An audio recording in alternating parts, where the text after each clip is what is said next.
Sir এইখন পলাহাজুৰি আৰোহণ বিদ্যাপীঠত আপোনালোকে কেইদিনীয়া কাৰ্যসূচী অনুষ্ঠান আৰম্ভ কৰিছে? আমি তিনিদিনীয়া কাৰ্যসূচী আৰম্ভ কৰিছোঁ। অক্টোবৰ 18, 19 আৰু 20। 18 তাৰিখে ল'ৰা ছোৱালী পাৰফৰ্মেঞ্চ কৰিব আৰু 19 তাৰিখে ল'ৰা ছোৱালী প্লাছ বিয়লি 3 বজাত আমাৰ ৰুণুমণি বেগম ছিংগাৰজনী আহি উঠিব আৰু 20 তাৰিখে আপোনাৰ আছে 3জন মুহিম সঞ্জীৱ বৰা আৰু অংকিতা হাজৰিকা আৰু ৰেকিবুদ্দিন আহমেদ। 20 তাৰিখে বিয়লি 12 বজাৰ পৰা তেখেতলোক ষ্টেজ পাৰফৰ্মেঞ্চ কৰিব। হয়, আৰু ৰাইজক আপোনালোকে কি মেছেজ দিব খুজিছে? আমি আমাৰ এই অঞ্চলৰ সকলো ৰাইজকে আহ্বান জনাওঁ যে আমাৰ এইটো পলাহাজুৰি আৰোহণ বিদ্যাপীঠৰ মুকলি সভা হয়।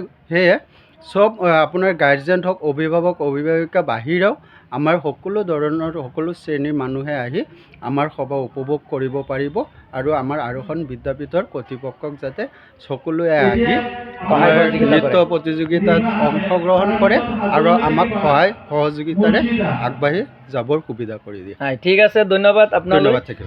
হয়, আপোনালোকে ইমান ধুনীয়া এটা অনুষ্ঠান এই ভিতৰুৱা অঞ্চলত যে পাতিছে তাৰ কাৰণে আপোনালোকক মই ৰাইজৰ হৈ ধন্যবাদ জ্ঞাপন কৰিছোঁ।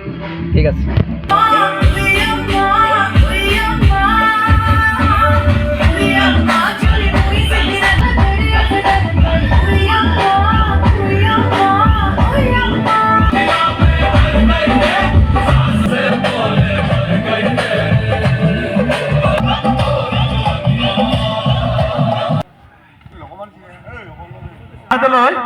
এতিয়া আমাৰ নৃত্য পৰিৱেশন কৰিব মুৰ্শিদ